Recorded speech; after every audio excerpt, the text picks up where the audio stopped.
Pernahkah kalian berada di titik paling bawah dalam hidup, di mana ketika ujian datang, semua pintu seolah tertutup rapat? Bayangkan, ibu kalian sedang kritis di rumah sakit, tetapi di saat yang sama kalian terdampar di kota orang tanpa uang sepeser pun dan HP hilang. Apa yang akan kalian lakukan? Halo semuanya, selamat datang kembali di channel ini. Sebelum kita masuk ke kisah yang sangat menyentuh hati ini, absen dulu di kolom komentar ya. Kalian nonton video ini dari kota mana saja? Semoga kalian yang sedang menonton video ini, dimanapun berada, selalu dilimpahkan kesehatan, diangkat segala masalahnya, dan dikelilingi oleh orang-orang baik. Amin.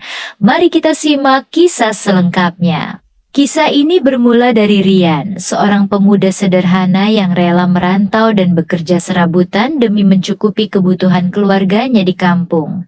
Hari itu, Rian menerima kabar duka dari tetangganya bahwa sang ibu, Bu Asmah, mendadak pingsan dan harus segera dirawat di rumah sakit kota. Tanpa berpikir panjang, Rian menghabiskan sisa tabungannya untuk membeli tiket bus pulang. Namun nasib malang menimpanya. Saat turun di terminal transit, Rian tersadar tas kecilnya telah hilang. Diduga jatuh atau diambil orang. Di dalamnya terdapat ponsel, dompet, dan sisa uangnya. Rian terdampar di pinggir jalan raya yang asing. Ia frustrasi, bingung, dan berpacu dengan waktu demi bisa kembali menemui ibunya. Di tengah rasa putus asa, Rian melihat sebuah mobil putih berhenti di lampu merah. Ia memberanikan diri mengetuk kaca jendela dan meminta bantuan untuk menumpang hingga ke batas kota. Mobil itu dikendarai oleh Nadaya, seorang wanita karir yang tegas dan cenderung skeptis terhadap orang asing. Mengingat maraknya modus penipuan di jalanan, Nadaya awalnya menolak dan menganggap Rian hanya berpura-pura. Namun melihat raut wajah Rian yang sangat cemas dan pakaian bersahajanya yang berdebu, Nadia akhirnya luluh dan mengizinkannya naik, meski tetap menaruh curiga. Selama di perjalanan, Nadia terus menguji kejujuran Rian dengan memberi berbagai pertanyaan menjebak. Rian menjawab setiap pertanyaan dengan jujur dan sopan, meski fokus pikiran dan tatapannya terus tertuju pada jalanan luar karena mengkhawatirkan kondisi ibunya.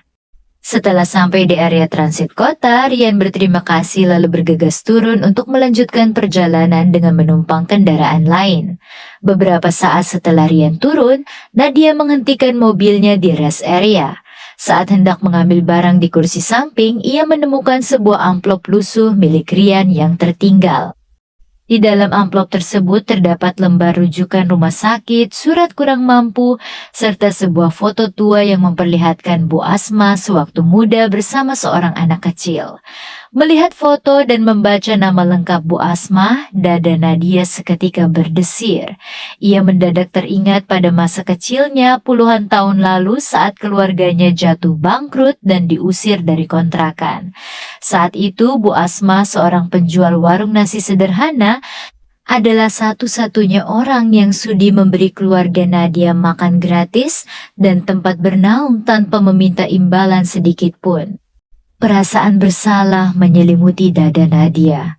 Ia memegangi foto tua itu dengan tangan bergetar, terdiam di dalam mobil yang sunyi. Bayangan masa kecilnya kembali berputar tajam. Teringat bagaimana Bu Asmah menyuapinya nasi hangat di saat keluarganya tak punya sepeser uang pun untuk makan.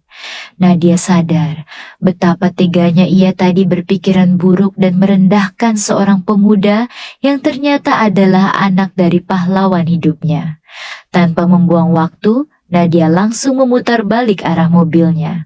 Ia menginjak pedal gas, melaju membelah jalanan sambil mengedarkan pandangan ke setiap sudut trotoar. Setelah menyusuri jalanan kota selama hampir setengah jam dengan rasa cemas yang membuncah, mata Nadia akhirnya menangkap sosok Rian yang berjalan lunglai di pinggir jalan raya, menyapu keringat di dahinya di bawah terik matahari. Nadia menghentikan mobil tepat di samping Rian. Saat pintu terbuka, Rian menatapnya bingung. Namun sebelum Rian sempat bersuara, Nadia menyerahkan amplop tersebut dengan mata yang berkaca-kaca. "Amplopmu tertinggal, dan aku tahu siapa ibumu," ucap Nadia dengan suara bergetar. Tanpa perdebatan panjang, Nadia meminta Rian segera masuk ke mobil. Sepanjang sisa perjalanan menuju rumah sakit, Nadia menceritakan siapa dirinya dan bagaimana jasa Bu Asmah di masa lalu yang tak pernah bisa ia lupakan. Rian hanya bisa menunduk, menahan tangis haru mendengar kebaikan almarhumah ibunya yang kini berbuah manis. Di saat mereka berada di titik paling kritis, setibanya di rumah sakit, kondisi Bu Asmah rupanya membutuhkan tindakan medis darurat dan biaya yang tidak sedikit.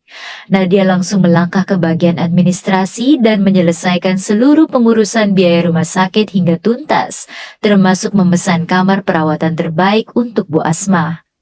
Namun, Nadia paham betul bagaimana watak keluarga di kampung yang menjunjung tinggi kemandirian dan rasa malu jika menjadi bahan gunjingan atau kasihan tetangga.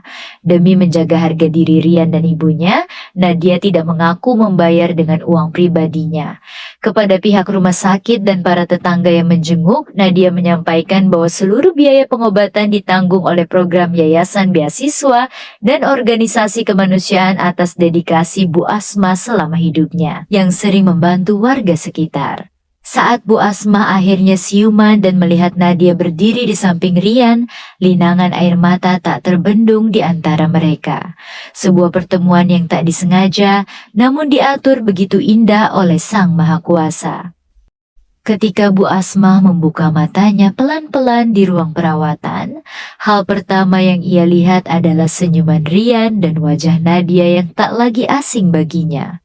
Meski puluhan tahun telah berlalu dan wajah kecil itu kini telah tumbuh menjadi seorang wanita sukses, Bu Asmah masih mengenali binar mata anak kecil yang dulu sering ia beri makan di warung sederhananya. Tidak ada kata-kata megah yang terucap, hanya genggaman tangan yang erat dan linangan air mata haru yang mewakili ribuan rasa syukur. Di sana Rian menyadari satu hal yang sangat berharga. Semasa hidupnya sang ibu mungkin tidak pernah mewariskan harta benda berlimpah, rumah mewah, atau tabungan bernilai fantastis. Namun hari itu Rian sadar bahwa ibunya telah mewariskan sesuatu yang jauh lebih bernilai dari sekadar materi. Sebuah rekam jejak kebaikan dan nama baik yang tulus. Kebaikan sederhana puluhan tahun lalu yang dilakukan tanpa pamrih, ternyata menjadi penolong yang menyelamatkan nyawa ibunya sendiri di saat paling kritis. Kisah Rian, Bu Asmah, dan Nadia ini memberikan sebuah refleksi mendalam untuk kita semua. Di dunia yang terkadang terasa dingin dan penuh prasangka ini, tidak ada satupun perbuatan baik yang terbuang sia-sia. Sekecil apapun pertolongan yang kita berikan, sepiring nasi, senyuman, atau uluran tangan di saat orang lain kesusahan, semua itu adalah benih yang kita tanam di dalam kehidupan. Boleh jadi kita melupakannya, tetapi semesta dan Sang Maha Kuasa tidak akan pernah lupa. Kebaikan itu akan selalu menemukan jalannya untuk kembali, entah langsung kepada kita, atau kelak menjaga anak dan keturunan kita di saat yang paling dibutuhkan. Bagaimana menurut kalian kisah Rian dan Nadia ini? Apakah kalian juga pernah mengalami keajaiban atau mendapat balasan dari perbuatan baik yang pernah kalian tanam di masa lalu? Coba bagikan cerita dan pengalaman kalian di kolom komentar bawah ya. Mari kita saling menginspirasi satu sama lain. Jika video ini menyentuh hati dan memberikan nilai positif untuk kalian, jangan lupa klik tombol like, tinggalkan komentar, dan share video ini ke teman atau keluarga kalian agar semakin banyak orang yang tersebar dengan kebaikan. Bagi yang belum, klik juga tombol subscribe dan nyalakan lonceng notifikasinya agar tidak ketinggalan kisah-kisah inspiratif berikutnya. Terima kasih sudah menonton sampai akhir. Tetaplah menjadi orang baik dimanapun kalian berada. Sampai jumpa di video berikutnya.